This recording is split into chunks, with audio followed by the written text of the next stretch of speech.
Nous vivons dans une société où l'échec est souvent perçu comme une honte, une preuve de faiblesse ou d'incapacité. Chaque erreur semble être un fardeau à porter, un obstacle insurmontable qui ternit notre parcours. Mais qu'en est-il réellement? Si nous changions notre regard sur l'échec pour le considérer, non plus comme une fin, mais comme une étape nécessaire au progrès. Imaginez un instant que vos erreurs soient en réalité des tremplins, des occasions uniques de grandir et de devenir plus fort. La véritable question n'est pas de savoir si vous échouerez, car l'échec est universel et inévitable, mais de déterminer comment vous choisirez d'y répondre.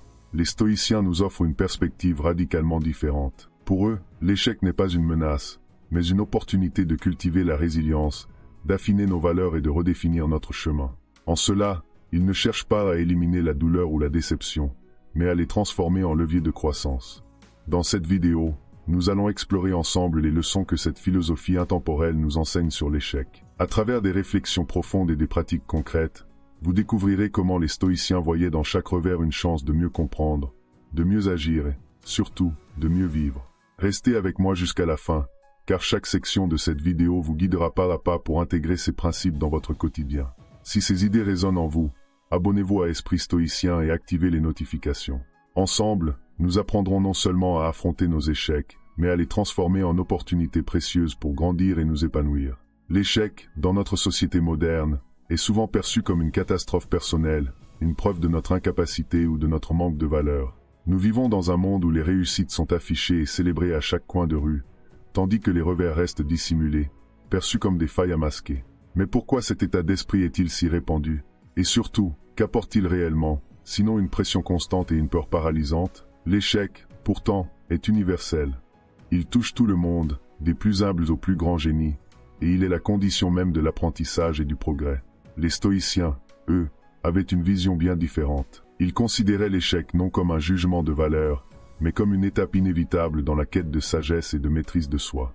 Marc Aurèle, empereur philosophe, notait dans ses pensées pour moi-même que ce n'est pas l'événement en lui-même qui nous fait souffrir, mais la manière dont nous choisissons de le percevoir. En d'autres termes, ce n'est pas l'échec qui définit notre valeur, mais notre réaction face à lui. Une métaphore illustre bien cette idée. Imaginez une montagne à gravir. Chaque pas représente un effort, chaque chute un rappel des défis du chemin.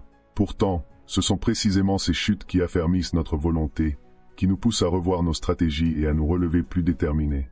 Les stoïciens ne cherchaient pas à éviter les chutes, mais à apprendre à se relever avec sagesse et courage. Cette perspective transforme l'échec d'un fardeau en une opportunité, une source de force et de résilience.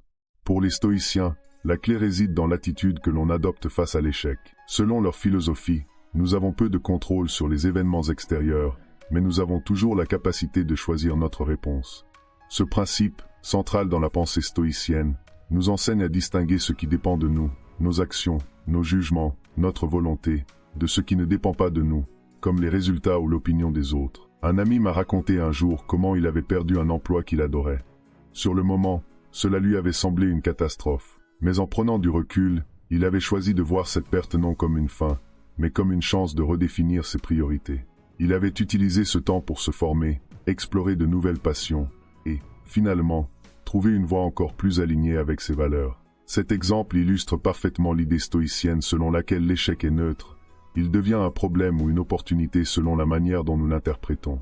Cette perspective peut paraître simple en théorie, mais elle demande une pratique constante. Les stoïciens nous encouragent à développer cette capacité à travers des exercices tels que la visualisation négative, qui consiste à imaginer les revers possibles pour mieux s'y préparer, ou encore l'introspection quotidienne, un moment où l'on réfléchit à nos actions, à nos erreurs et aux leçons qu'elles nous ont enseignées.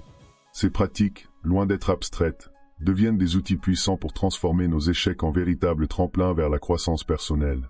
L'échec, lorsqu'il est perçu sous un angle stoïcien, devient une véritable opportunité d'apprentissage. Les stoïciens nous invitent à examiner chaque revers comme une leçon, un miroir qui reflète nos actions, nos choix et parfois nos limites. Plutôt que de nous attarder sur la douleur ou la frustration qu'il engendre, ils nous encouragent à nous poser une question essentielle.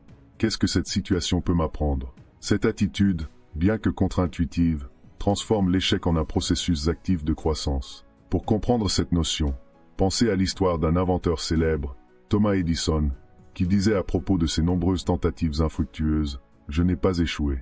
J'ai simplement trouvé 10 000 façons qui ne fonctionnent pas. » Cette manière de voir les choses résume bien la perspective stoïcienne. L'échec, loin d'être un mur infranchissable, devient une carte qui nous guide vers des alternatives et de nouvelles possibilités. Dans la vie quotidienne, cette approche peut être intégrée à travers des pratiques simples. Prenez, par exemple, un projet qui n'a pas abouti comme prévu. Plutôt que de se laisser envahir par le découragement, il s'agit de revenir sur le processus, d'identifier ce qui aurait pu être amélioré et de reconnaître les efforts qui ont été faits. Cette analyse, menée avec bienveillance et rigueur, nous permet non seulement d'apprendre, mais aussi de renforcer notre confiance en nos capacités à surmonter les obstacles. Chaque échec contient en lui-même une leçon, parfois évidente, parfois cachée. La clé réside dans notre capacité à la chercher activement, à voir au-delà de la surface pour comprendre ce que cette expérience nous enseigne sur nous-mêmes, sur nos valeurs et sur notre chemin. Face aux défis que pose l'échec, les stoïciens insistent sur l'importance de cultiver une résilience intérieure. Cette résilience n'est pas une simple endurance, mais une capacité à se relever, à s'adapter et à continuer à avancer malgré les revers. Elle se développe à travers des pratiques intentionnelles qui renforcent notre esprit face aux imprévus et aux déceptions. Une des pratiques stoïciennes les plus puissantes pour renforcer cette résilience est la visualisation négative, ou la méditation sur les pires scénarios possibles.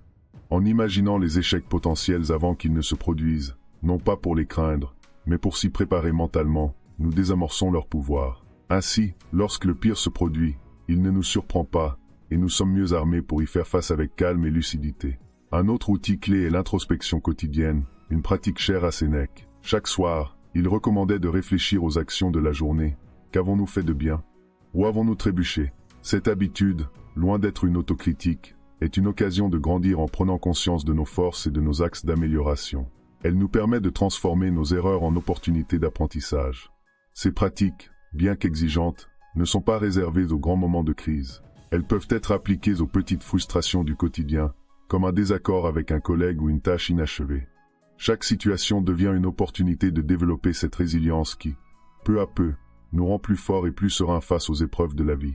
Repenser le succès et l'échec selon les valeurs stoïciennes est une démarche qui bouleverse les standards habituels de notre société. Les stoïciens considéraient que le véritable succès ne résidait pas dans les résultats extérieurs, mais dans la manière dont nous agissons en accord avec nos valeurs et notre vertu. Ce qui compte, selon eux, n'est pas de triompher à tout prix, mais de rester intègre et fidèle à nos principes, même face à l'adversité. Prenons un instant pour réfléchir, combien de fois mesurons-nous notre valeur personnelle en fonction de critères externes, tels que le regard des autres, une promotion ou un objectif atteint? Les stoïciens nous rappellent que ces critères sont souvent hors de notre contrôle et ne doivent pas définir notre réussite. Au lieu de cela, ils nous invitent à évaluer nos actions en fonction de ce qui dépend de nous, notre effort, notre intention et notre capacité à rester alignés avec nos valeurs, quel que soit le résultat final. Un philosophe stoïcien illustre cette idée à travers l'analogie d'un archer. L'archer peut contrôler la qualité de son arc, de sa flèche et de son tir, mais il ne peut pas contrôler la direction du vent ou les mouvements de sa cible. Si la flèche manque son objectif, cela ne remet pas en question son habileté, tant qu'il a tiré avec précision et concentration. Appliqué à nos vies, cet exemple montre que nos efforts et nos vertus comptent davantage que le résultat final, souvent soumis à des facteurs extérieurs. En adoptant cette perspective, nous apprenons à libérer nos actions de l'obsession du résultat. Cette liberté intérieure nous permet d'agir avec sérénité et confiance, sans craindre l'échec. Ainsi, le succès devient une conséquence naturelle de nos actions justes, et non une quête obsessionnelle.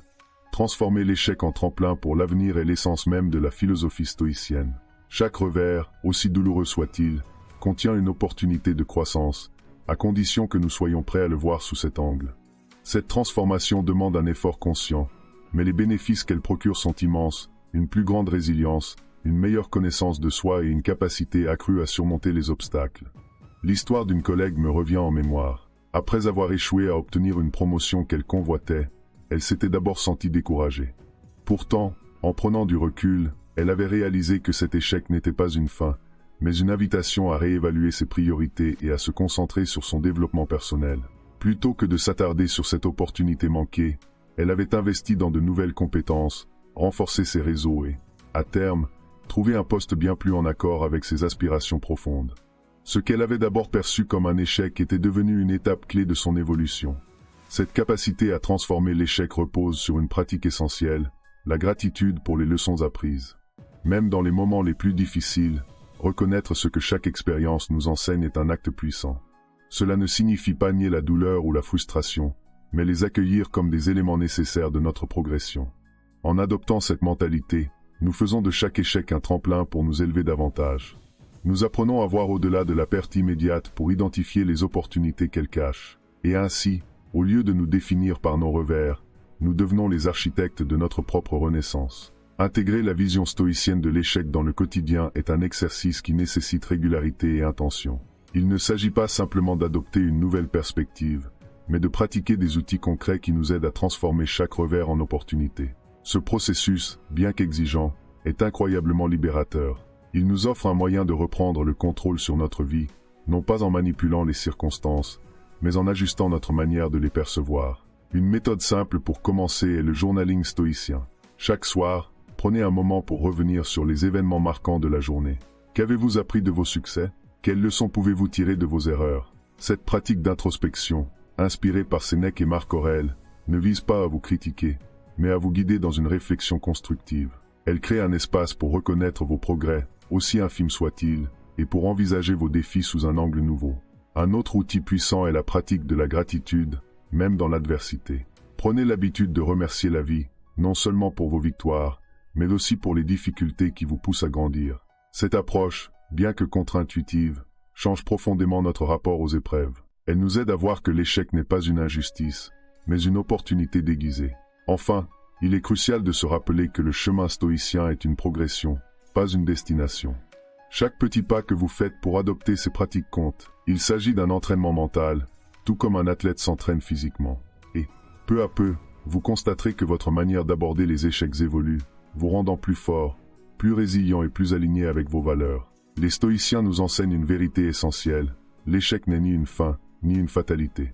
C'est une étape, un guide silencieux qui nous pousse à mieux comprendre, mieux apprendre et mieux agir. En adoptant cette vision, nous transformons ce qui semblait être un obstacle insurmontable en une opportunité de croissance et de découverte de soi. Ce voyage intérieur ne se fait pas en un jour, mais chaque pas compte. Comme je vous l'expliquais lorsque nous parlions du journaling ou de la gratitude, ces pratiques simples mais puissantes permettent de changer notre perspective sur les épreuves. Ce que cela peut vous apporter? Une vie où chaque défi devient une chance d'évoluer, une existence plus alignée et plus sereine, même face à l'adversité. Prenez un moment pour réfléchir. Comment réagissez-vous face à vos échecs? Quelles pratiques pourriez-vous adopter pour les transformer en tremplin? Partagez vos idées et vos expériences dans les commentaires. Ensemble, nous pouvons apprendre à embrasser ces leçons stoïciennes et à les appliquer à notre quotidien. Mes chers amis, souvenez-vous que chaque échec, petit ou grand, peut devenir une source de sagesse. Ne laissez pas la peur de tomber vous empêcher d'avancer. À demain pour la prochaine vidéo de ce calendrier de l'Avent, où nous explorons un autre aspect puissant du stoïcisme, la patience dans un monde qui ne cesse d'accélérer. Ne manquez pas ce rendez-vous inspirant.